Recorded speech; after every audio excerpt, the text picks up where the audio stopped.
Recent studies show that 70% of empaths in toxic relationships suffer measurable damage to their immune system within just 2 years. That number alone explains why a fed-up empath is more dangerous than the narcissist ever imagined.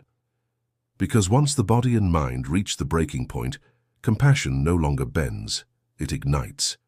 And here's the twist most people ignore. Research published in Personality and Social Psychology Bulletin found that when empaths finally set firm boundaries, their resilience can rise by almost 40%. That transformation is invisible to the narcissist, but it changes everything. This story is not theory, it's psychology, philosophy, and lived reality colliding. And if you've ever wondered what happens when compassion turns into fire, you're about to see why. But before we dive in, make me a sign. Like this video, share it. Write "Merci" in the comments, or subscribe right now so you don't miss the next step of this journey. Marcus Aurelius once wrote that the soul becomes dyed with the color of its thoughts. Carl Jung said that the most dangerous person is the one who has been forced to meet their shadow. And Freud observed that suppressed emotions do not die. They are buried alive and return in uglier ways. These words hold a mirror to what happens when an empath, a person wired for deep compassion, finally reaches the breaking point. Studies in psychology show that about 15 to 20% of people identify with strong empathic traits. That means millions live in constant emotional exposure, often carrying the pain of others while neglecting their own.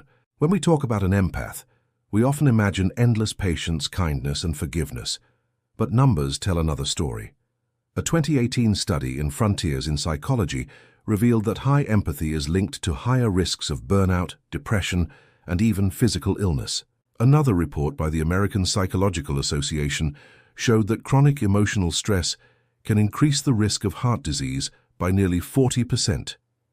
Empaths are not only absorbing pain, they are biologically paying for it.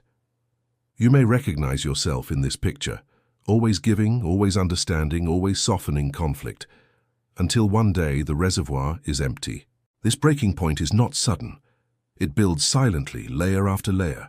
Seneca warned that anger is short madness, but for the empath, anger is often long delayed. The empath carries wounds without complaint. They let narcissists push boundaries. They excuse lies, dismiss manipulation, and justify cruelty in the name of love, until the body itself says no. Neuroscience shows that the amygdala, the brain's alarm center, grows more reactive with repeated stress. The empath becomes hyper-aware, unable to shut off the pain. What once was patience transforms into fire. Psychologists like Judith Orloff, known for her work on empaths, describe the turning point as a shift from external focus to self-preservation. The empath who once bent over backward now refuses. They stop playing the rescuer. They set walls where once they built bridges. And that shift terrifies the narcissist more than any confrontation. Why? Because narcissists thrive on predictable supply. They need the empath's forgiveness, attention, and constant emotional feeding. Without it, they collapse. Research on narcissistic collapse shows withdrawal can trigger rage, paranoia, and even depression. The paradox is striking. The empath, once seen as fragile, becomes unshakable.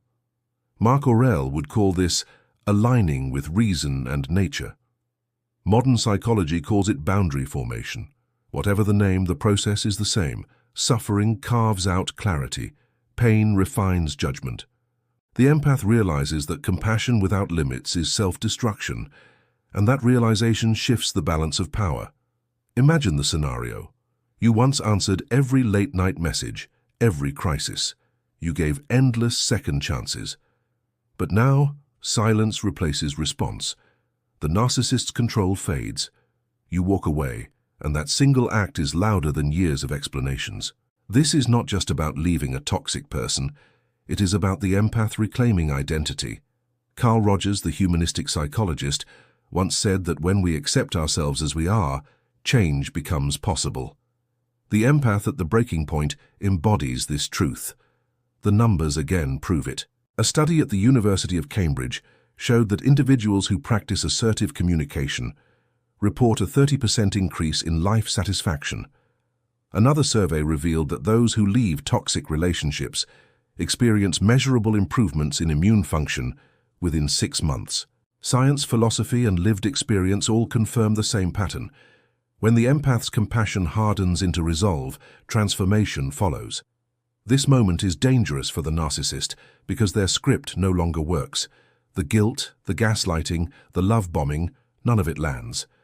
The empath who has reached the breaking point is no longer a passive mirror.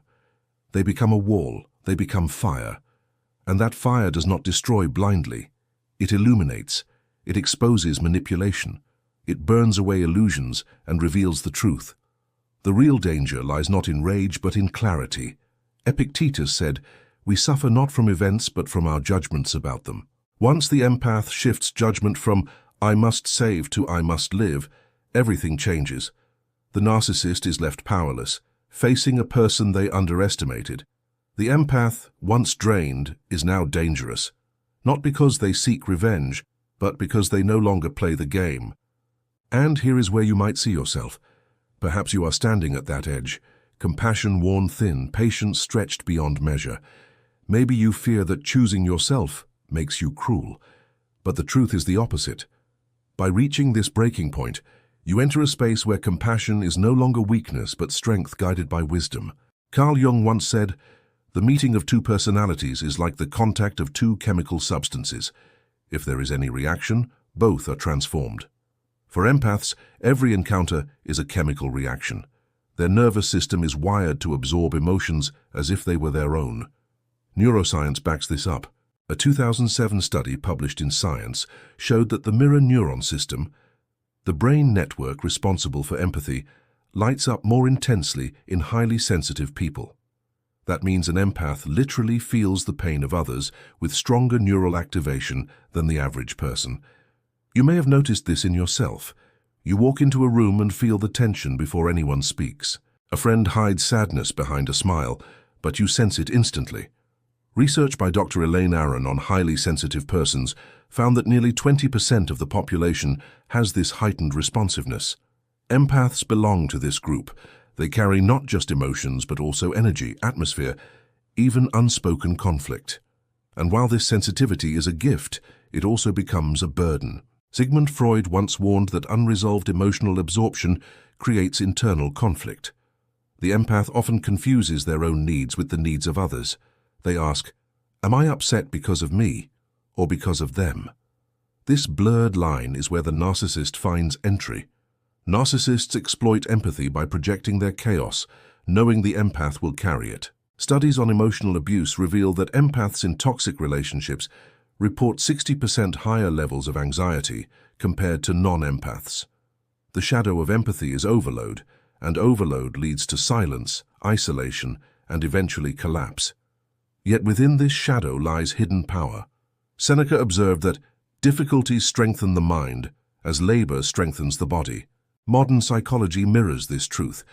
Post-traumatic growth, a term studied by Richard Tedeschi and Lawrence Calhoun, describes how people often grow stronger after trauma. Empaths who endure manipulation often emerge with sharper intuition, clearer boundaries, and a resilience forged in fire. They may lose innocence, but they gain clarity. And clarity is the one thing a narcissist cannot control. Think of how many great thinkers carried this dual sensitivity. Vincent van Gogh felt the emotions of the world so deeply it tore him apart, yet his art still speaks across centuries. Carl Rogers, the humanistic psychologist, built his entire therapy model on empathy. Yet he emphasized unconditional positive regard only works when balanced with self-respect. The empath who understands this balance moves from victimhood to mastery. They no longer drown in feelings. They learn to swim in them, even use them as fuel. Science gives more proof. A study in Nature Neuroscience found that people with high empathy show increased activity in the anterior insula, a brain region tied to self-awareness. This means the empath's curse can become a compass. If they develop the habit of turning inward, of separating their own emotions from absorbed ones, they unlock insight most people never reach. The empath begins to see manipulation as clearly as a mathematician sees equations. But this awakening often comes only after pain. Freud's idea of repetition compulsion, our tendency to repeat past wounds until we heal them, explains why many empaths find themselves in repeated toxic bonds. Until the shadow is faced, the pattern continues. Jung described the shadow as the part of the self we deny, yet also the part holding our greatest strength. For the empath, the shadow is anger, boundary setting, even refusal. By embracing these darker traits, the empath finally steps into power. The transformation looks subtle from outside. They stop saying yes automatically. They pause before offering help. They let silence exist instead of rushing to soothe. Yet internally, this is revolution. The empath who once feared abandonment begins to embrace solitude. Studies show that time spent in reflective solitude reduces stress markers by up to 30%. The empath, who once dissolved into others, starts to solidify into a self. And that self is not fragile. It is vast. It is layered. It holds the ability to feel the smallest shifts in another's heart, but now with the wisdom to choose what to carry. This is what Jung meant when he said, "Until you make the unconscious conscious, it will direct your life and you will call it fate." When the empath makes their shadow conscious, they stop being fate's victim. They become its author. So if you recognize yourself here, know this. Your depth is not a curse, it is a hidden arsenal. You were born with a radar tuned to the frequencies others ignore. That radar once trapped you in toxic loops, but as you awaken to the psychology of your own mind, that same radar becomes your shield, your guide, and your strength. The empath's hidden power is not in absorbing others, it is in finally choosing how, when, and why to feel. Carl Jung once warned that, "Through pride we are deceiving ourselves, but deep down below the surface the conscience is aware." Narcissists live in this trap. They build their lives on control, but pride blinds them to the one truth they cannot see. That the empath they exploit carries an inner switch, and once it flips, nothing remains the same. Research in clinical psychology shows why. A 2015 study in the Journal of Personality Disorders found that narcissists score high in self-enhancement bias, which means they consistently overestimate their power over others. They believe they are always in control, always smarter, always one step ahead. But this bias is their greatest weakness. It blinds them to change in the empath. They expect the same forgiveness, the same silence, the same compliance. When the empath finally withdraws, the narcissist is stunned. You may have seen this dynamic unfold. For years, the empath bends, sacrifices, and absorbs pain. The narcissist grows comfortable, even arrogant. They assume the cycle is endless. Freud described this as repetition compulsion, the expectation that patterns will repeat forever. But what Freud also pointed out is that trauma changes behavior once awareness breaks through. The empath, pushed to the edge, suddenly refuses. This refusal shocks the narcissist more than any confrontation could. Why is the narcissist so blind? Because they never truly see the empath. They see only a mirror, a reflection of their own needs. Seneca once wrote that, "We are more often frightened than hurt, and we suffer more in imagination than in reality." For the narcissist, the reality is the empath's breaking point. But imagination makes them believe they remain untouchable. Their blindness is not just arrogance, it is survival. To acknowledge the empath's strength would mean facing their own emptiness. Modern neuroscience explains part of this blindness. Brain imaging studies on people with narcissistic traits show reduced gray matter volume in the anterior insula, the region linked to empathy and self-awareness. This structural gap means they literally cannot track the emotional shift happening in the empath. They assume control remains because they cannot feel its loss. What looks obvious to an outsider, an empath pulling back, feels invisible to the narcissist. And then the collapse begins. Researchers who study narcissistic injury describe it as a sudden implosion of self-image when supply disappears. Without admiration or control, the narcissist may spiral into rage, paranoia, or even depression. They lash out because they cannot process the loss of power. Epictetus would remind us here, "It is not what happens to you, but how you react to it that matters." For the narcissist, reaction is everything, and it reveals their weakness. The empath, by contrast, steps into clarity. Once compassion hardens into resolve, silence becomes the strongest response. The narcissist expects arguments, tears, begging. They never expect calm withdrawal. Studies show that when people stop reinforcing toxic dynamics, manipulation fails within weeks. A survey by Lundy Bancroft, who studied abusive relationships, revealed that narcissists lose influence rapidly once their target no longer responds emotionally. This is the blind spot, the empath's refusal to play. Consider historical examples. Marcus Aurelius, though not speaking of narcissists directly, warned against the arrogance of assuming control over others. He wrote, "You have power over your mind, not outside events." The narcissist never learns this. They place all bets on external control, never realizing the empath is learning mastery of their inner world. By the time the shift comes, it is too late. You may have lived through this. One day you answered every call, every demand. The next you stopped explaining. That silence, that absence of reaction was louder than shouting. The narcissist, blind to subtlety, never prepared for this. They thought your compassion was endless. They never imagined your compassion could transform into a boundary. And that is why a fed-up empath becomes more dangerous than they ever dreamed. The blindness continues even after the separation. Studies on narcissistic aftermaths show they often rewrite history, telling themselves the empath was ungrateful or unstable. This helps preserve their fragile self-image. But deep inside, a trace of fear remains. The narcissist has glimpsed something they cannot name, the empath's hidden strength, and it unsettles them. So remember this: the narcissist's blind spot is not just arrogance, it is structural, psychological, philosophical. They cannot predict the empath's awakening because they never believed the empath had power at all. And when compassion turns into fire, the illusion of control burns with it. Aristotle once said that knowing yourself is the beginning of all wisdom. Today, neuroscience echoes this ancient line, showing that self-awareness changes not just thoughts, but the very wiring of the brain. When we combine the wisdom of the Stoics with modern psychological research, a striking picture appears. The empath at the breaking point is not weak, but evolving into someone far more powerful than the narcissist could imagine. Let's start with the brain. Functional MRI scans reveal that meditation and self-reflection increase gray matter density in the prefrontal cortex, the part of the brain that controls decision-making and emotional regulation.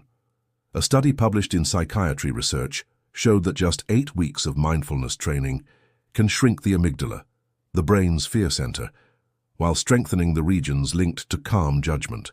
Marcus Aurelius taught that the mind becomes dyed with the color of its thoughts. Modern neuroscience shows this is not poetry, but biology. Empaths often feel trapped in emotional storms, yet ancient philosophy and modern science agree that storms can be redirected. Seneca wrote that the greatest remedy for anger is delay. Psychology now proves that emotional regulation through pause and reflection reduces impulsive reactions by over 40%. What was once stoic discipline is now measurable neuroscience. The empath who learns this discipline discovers a new form of control not over others but over self. And this is the control the narcissist will never achieve. Carl Jung taught that what we resist persists. By facing their shadow, empaths integrate hidden strength. Neuroscience supports this. Studies on exposure therapy reveal that confronting fear decreases its grip because the brain rewires itself through repeated safe encounters. When the empath confronts their fear of being alone, abandoned, or unloved, neural pathways shift. Fear loses power. And suddenly the very thing the narcissist uses to trap them, the threat of rejection, becomes powerless.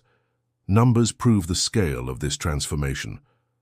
A survey by the National Institute of Mental Health showed that individuals who practice consistent self-reflection report up to 60% lower relapse rates into toxic relationships. Another study from Harvard tracked participants over 75 years and found that those who developed strong internal awareness and boundaries lived longer, healthier lives. Philosophy framed this as virtue. Science frames it as resilience. The result is the same: awareness heals. Consider Epictetus, who was born a slave yet became one of history's greatest teachers of freedom. He taught that we cannot control others, only our response. Today, cognitive behavioral therapy, used worldwide to treat trauma, depression, and anxiety, is built on this exact principle. The tools of healing we use today are the echoes of ancient Stoic thought. The empath who reaches the breaking point and embraces these lessons taps into a tradition older than any narcissist's game. The empath's gift is depth, but without knowledge, depth can drown. Neuroscience explains why. High empathic sensitivity means stronger activation in mirror neurons, but also higher cortisol release under stress. This leads to exhaustion, burnout, even immune dysfunction. But philosophy teaches a way out. Seneca advised daily reflection, the mental rehearsal of challenges before they happen. Modern studies on visualization show that mental rehearsal activates the same brain pathways as real practice. The empath who prepares mentally is no longer reactive, but proactive. What makes this powerful is not just survival, but transformation. Pain becomes knowledge, boundaries become strength, and compassion becomes choice instead of compulsion. Carl Rogers said that real growth happens when we accept ourselves without conditions. Neuroscience now shows self-acceptance reduces activity in the default mode network, the brain region tied to rumination and self-criticism. Ancient philosophy called this peace of mind. Modern science calls it neuroplasticity. And the narcissist, they lack this evolution. Brain studies on narcissism reveal reduced connectivity in regions tied to empathy and self-reflection. Where the empath grows through pain, the narcissist stays fixed in illusion. Where philosophy teaches humility and self-mastery, the narcissist remains trapped in pride. This is the blind spot that ancient wisdom predicted and modern science confirms. So if you stand at that breaking point, remember this. You are not only fighting for survival, you are stepping into a space where ancient voices and modern data agree.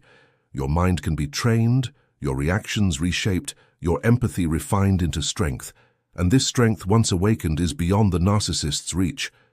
Friedrich Nietzsche once declared, "That which does not kill us makes us stronger."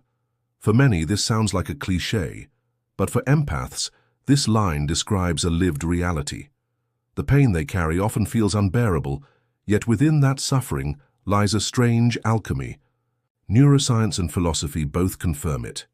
Wounds can be turned into weapons, scars into wisdom, and silence into unshakable strength.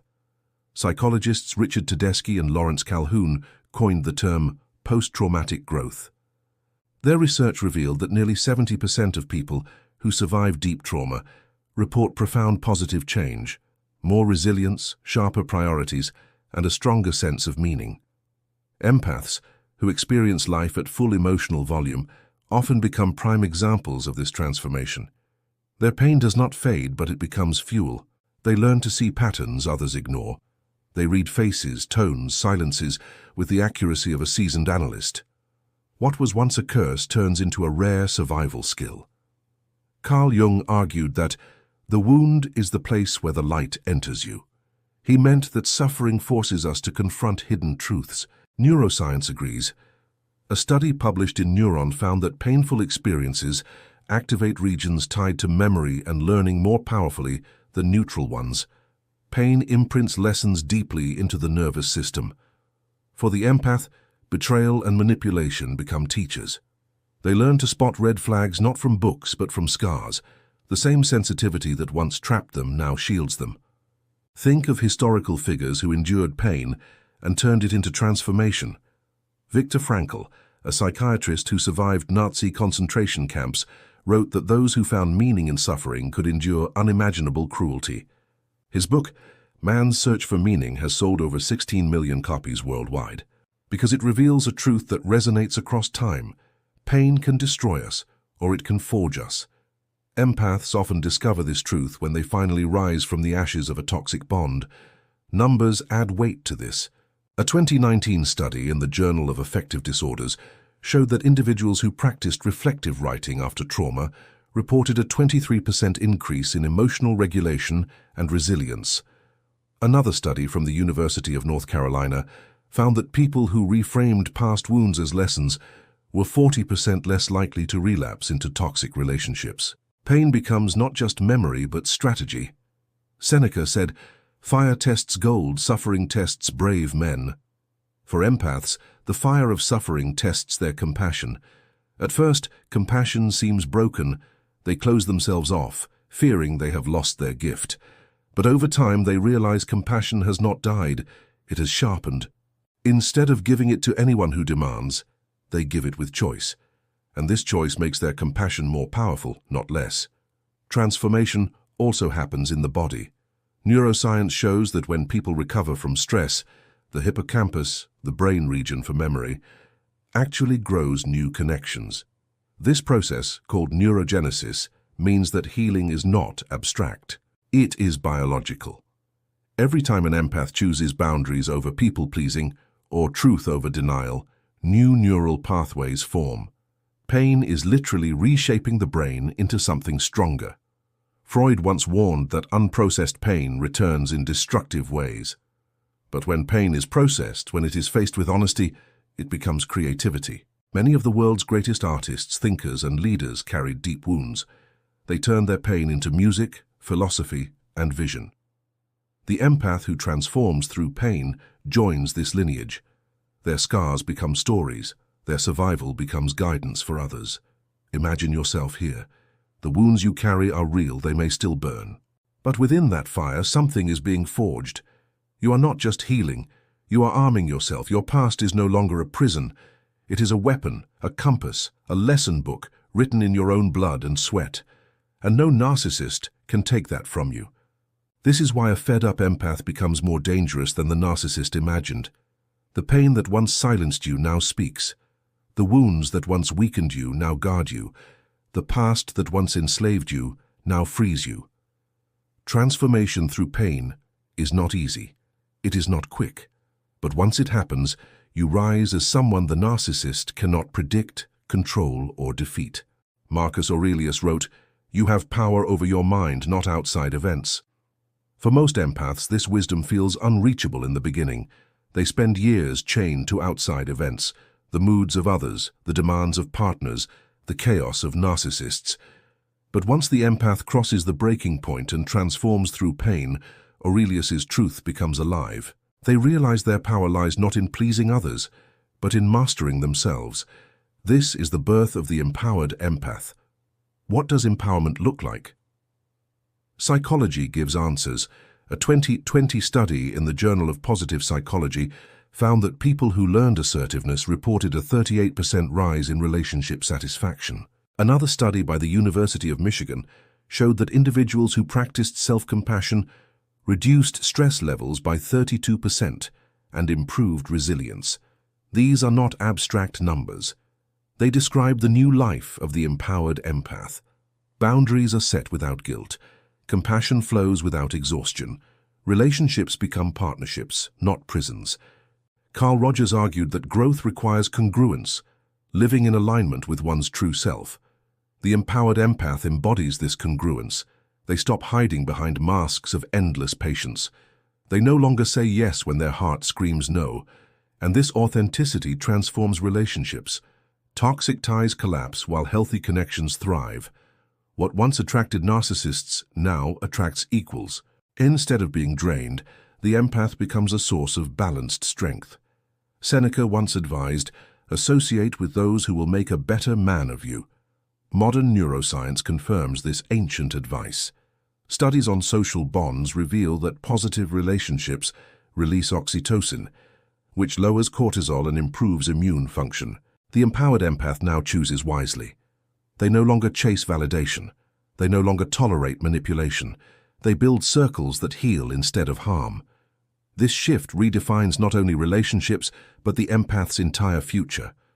The rise of the empowered empath is also visible in their silence, where once they explained endlessly, now they simply walk away. Research on communication patterns shows that withdrawing reinforcement ends toxic dynamics faster than confrontation. Narcissists crumble because their tactics no longer work. The empath's silence is not weakness, it is strategy.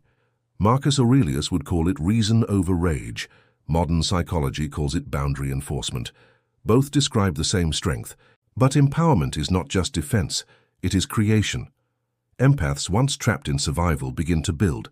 They write, paint, teach, lead. History is filled with voices who rose from deep wounds. Carl Jung created an entire system of psychology from his own descent into the unconscious. Viktor Frankl built a philosophy of meaning from the ashes of the Holocaust. The empowered empath follows this lineage. Their pain becomes purpose, their story becomes service. Numbers reveal the impact of this rise.